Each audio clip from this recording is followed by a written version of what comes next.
My dear friends, I invited you to join me today for a live broadcast on the reasons why I decided to quit Facebook, and I speakly to my audience. And I want you to understand the main issue here. What is the issue here? The question is whether it is reasonable, ethical, more efficient decision for me to continue to be on Meta platforms, that's the Facebook, Instagram, Messenger, Oculus, WhatsApp, and so many others, in inspiring, encouraging, teaching, and healing through God's messages. The big question then for me is why I decided it is more ethical and better for me to discontinue. Some context will help you know why I care about this subject and what aspect of it I care about. I begin by stating what this conversation is not about. Let's clear this out of the way for clarity. It is not about any political issues concerning Facebook. I'm not interested in that.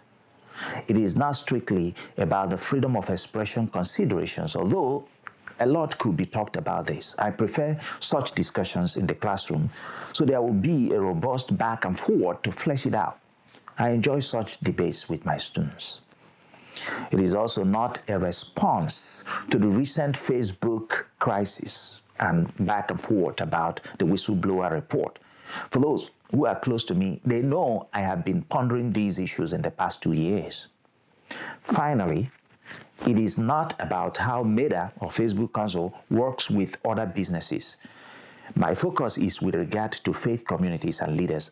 I am focused on my experience as a faith leader, a public page 6-figure member owner on Facebook and Instagram, who also happens to be an administrator to a number of other group pages that are over 1 million members. Therefore, this particular conversation is strictly about whether it is consistent with my faith tradition, my values, and brand on Meta apps to continue to use the platform as one of my main sources of building the community of faith for whom the brand messages are targeted. Another is if the structure of Meta, Facebook, promotes the brand I share on the platform or diminishes it. And here is my shortest response. It is that Meta, Facebook, whether Facebook, Instagram, Oculus, and messengers, they do not build my faith community. Rather, the network uses them, my faith community, boxes them in, making them unwitting prisoners in plain sight without them knowing it. Before I offer my reasons for making this conclusion, here is why I care about this, and I'm equipped to talk about it. And I would like to highlight the words of my Savior. Jesus speaks to believers in John chapter 8, verse 32. They shall know the truth shall make them free. I believe that knowledge liberates, and when I know my research could help others, I have an obligation to share it. I joined Facebook 11 years ago. I watched the company evolve from one stage to another. Actually, my master's thesis was on social media engagement. You may not have known this. I was considering the reasons why different audiences engage. It focused on uses and gratification theory, a theory in communication research. And I spent a lot of time those days researching the new forms of social media that were coming up. And I have not stopped researching since.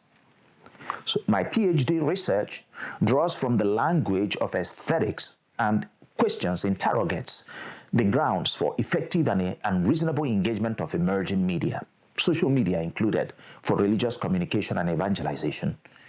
So I have a number of various certifications from Ivy League schools, and I've continued to be in the community of learning, to continue to learn and to engage.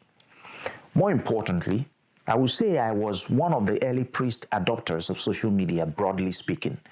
By social media, I do not just mean social network sites, which Facebook is, but all sorts, from content communities, blogs, microblogs, social network sites, virtual and third worlds, and now augmented reality. My page has never violated Facebook policy. My business management account is verified. It is all green as I make this video. I built a large page follower of close to about 112,000 followers and about 111,000 page likes on my Facebook public page. And I am approved Facebook for developers account, and my account has long qualified for doing business, earning money and partner programs on Facebook.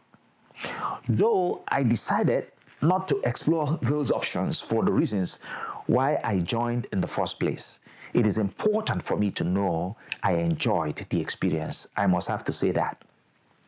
Meta has smart developers. I give it to them, and I can see so many good features constantly evolving in the network. For a time, I was an enthusiast of a sort. But after 4 years ago, about 4 years ago, I started to grow more sort of critical about my use of Facebook, my engagements for religious messages in particular. That led me to look critically, and I found why I should stay and why I shouldn't. I finally decided not to stay. The following are my reasons. I'll try to juxtapose them with the alternatives. You can make your conclusions. I have made mine. After this, I will respond to any questions you have on the chat line. Unfortunately, this broadcast is not going live anymore for some technical reasons. But I can always follow up with a Q&A session down the line in the coming week. And here are my 15 reasons why I argue that Meta uses religious communities instead of serving those communities as it claims. Number one, Facebook uses me as a faith community leader to get my followers into the platform. From a user perspective, this is how Facebook works for religious communities. It persuades you that it is here to build your faith communities. As a religious leader, you already have followers. Any user has one friend, one family, and then another and another. We are a networked community, aren't we? It's a sociological, anthropological factor. Meta says, hey, I can make it easier for your community to do what you do best: worship, pray, fellowship, and so many other things. Since you already have a community, you bring them all in or become a free advertiser for Facebook. In less than months, those who like what you do join. Before long, the entire community has been brought into Facebook platform. Imagine the Christian community, which is close to 2.5 billion people. Imagine the Islamic community getting close to 2 billion people. Rich Asian religions with close to 2.5 billion people, plus numerous new spiritual movements. Faith communities make up 5/6 of the world population.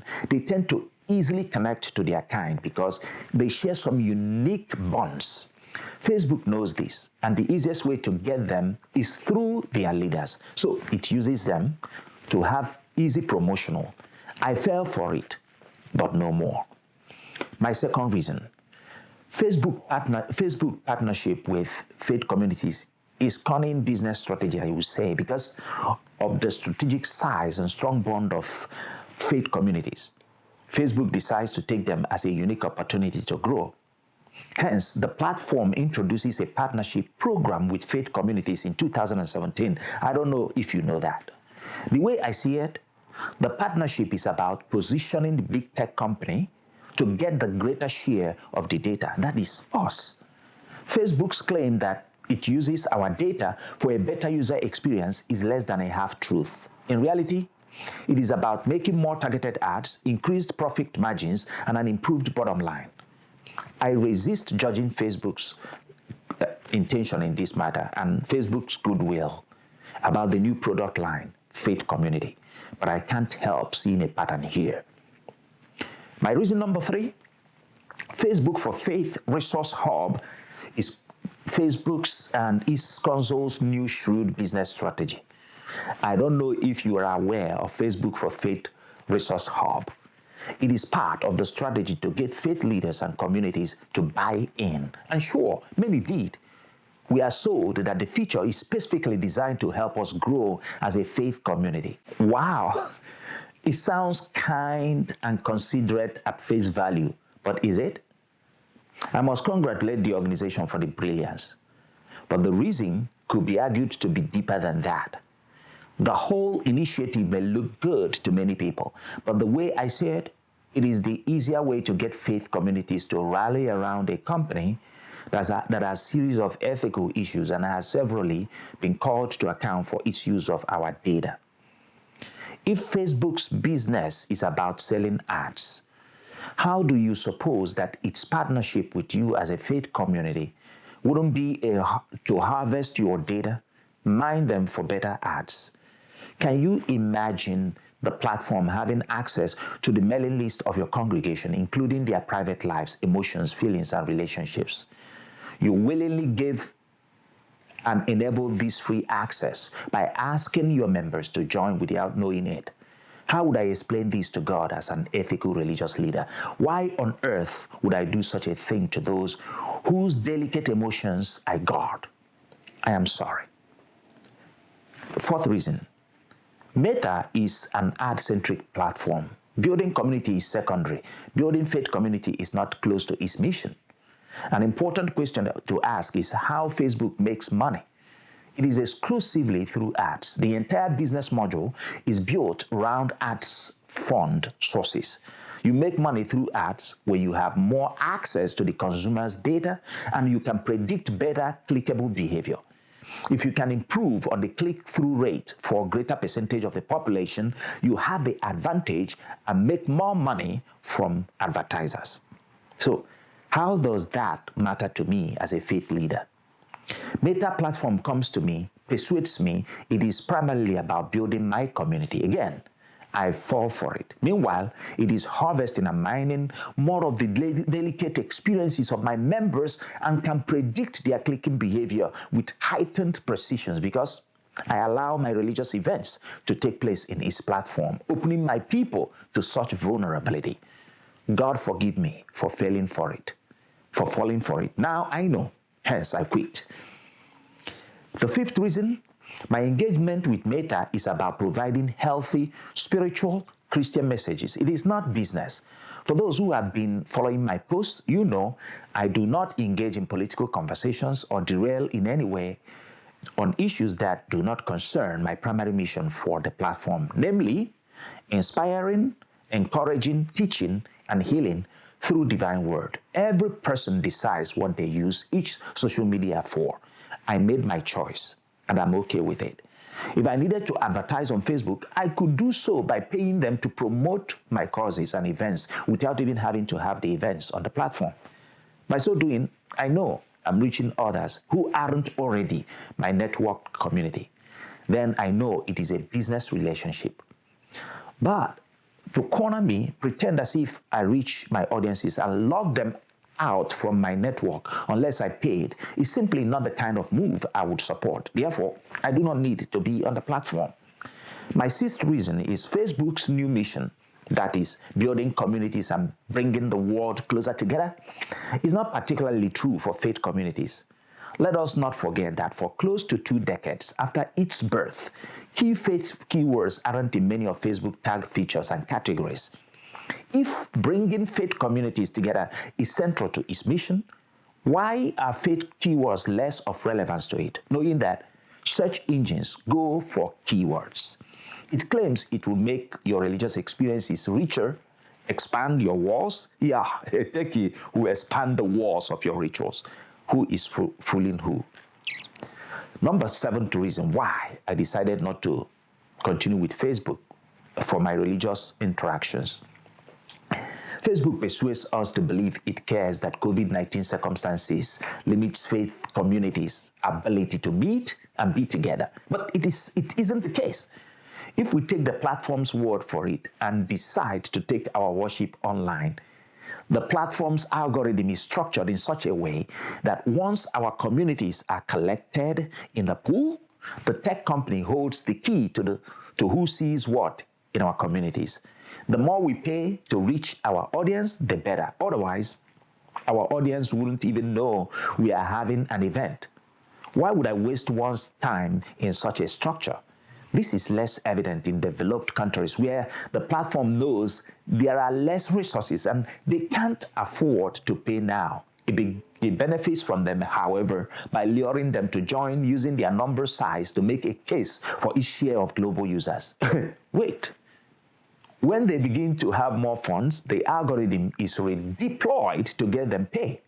Until then, meanwhile, in the Western countries, it is already reaping the fruits of its strategy. Here are questions for faith leaders.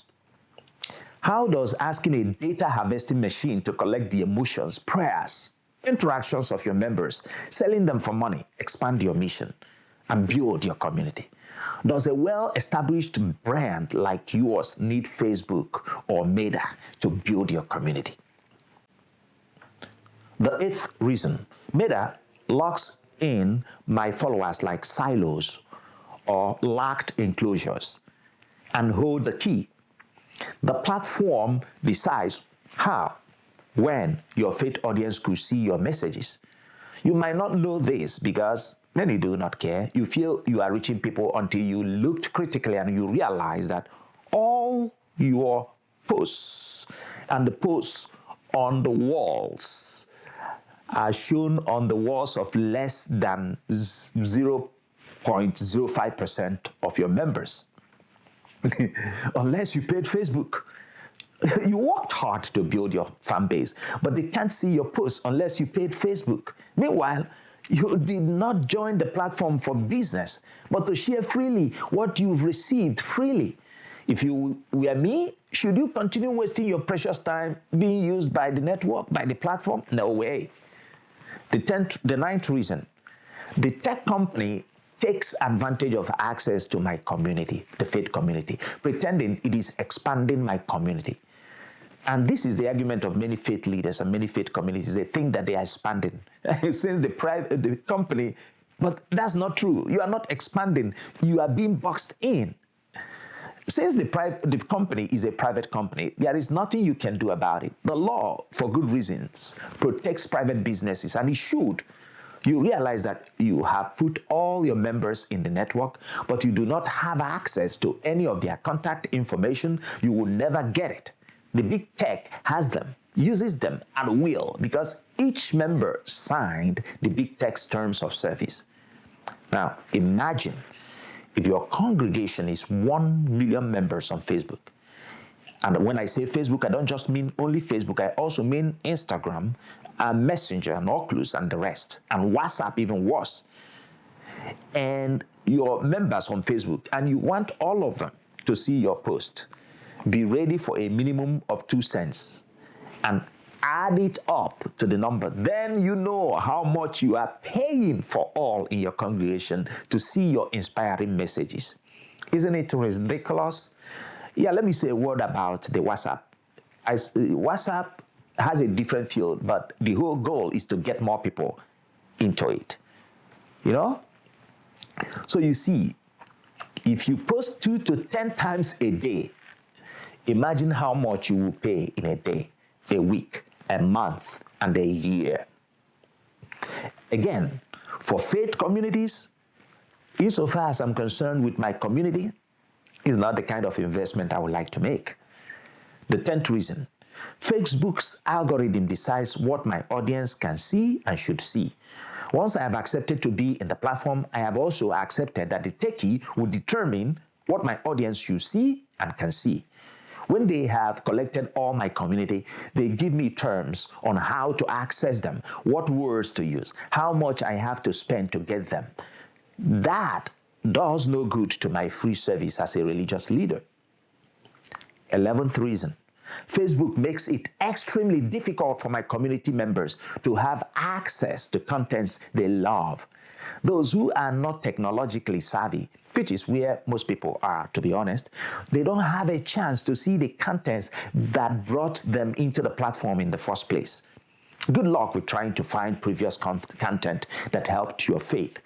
The very design of the platform makes searches of this kind unnecessarily difficult. I argue it is done on purpose to restrict access to cherished content. If you can't find the content you want, someone provides the content they want you to see. The community's user experience is not a priority here. And that's my argument. The 12th reason, the platform makes it easier for weaponizing and divisive messages to filter through my audience and similar audience. but make me pay for the messages that promote love and truth. This claim has become a common knowledge to many. Over the past months, many news organizations from New York Times, Washington Post, Wall Street Journal, Reuters, CBS 60 Minutes News, 60 Minutes, etc., and so many others have carried different perspectives on this matter. The recent web summit that took place in Lisbon early this month, which brought together about 42,000 people and companies redefining the tech industry, they showed how much concerned innovators, developers, media companies, and software engineers are about the divisiveness in such algorithmic structure of Meta. As a faith leader, I simply can't ignore this concern. The 13th reason why I decided to quit the platform is because it harvests every possible data they can get and they use it, I argue, to manipulate my audience. When you have access to the vulnerable spots of people and you view those people as numbers, as just data, there is no limit to how one could manipulate and use the data. I simply do not want to be an accomplice in this. Hence, I quit. The 14th reason is that the platform's algorithms make it ridiculously difficult for visitors to see messages. If Facebook's faith initiative is to expand faith communities, how then is it the algorithm is structured to grow contents, data trails in such a way it segments people, does not allow for triangulation across opposite users' module. It segments people, reinforcing prejudices by showing my audience is only an aspect of a story. Meanwhile, I want my audience to be more critical. It undermines my effort, and I do not have a way to counter. So I do not want to be part of such. The 15th reason is that the platform tightens my audience's access to my content, putting me in a corner until my audiences are squeezed to extinction from my messages, whereas Meta uses them to expand. Here is what scares me the most. Since many faith communities have unwittingly brought all members into the platform, and the way the algorithm is designed puts them into silos that are subsets, you realize that the entire community has been boxed in. If Facebook decides to wall off the entire interactions, it is a click of the button. Who then owns the community? Finally, here is the point, and this point is very crucial. Facebook tells me it is offering free services, but it is actually selling my data as its product and services. It is not free. We are not the free users. We are the used, the commodities that are being sold. And I choose not to do so when my brand on the platform is not even for sale for business, but it is for inspiring, encouraging, teaching, and healing God's people through God's word. I tell you, my friend, you decide what you want. I have made my decision. After this announcement, I will close my accounts on the Meta platform. I wish you God's blessing and peace as you make your decisions. Thank you.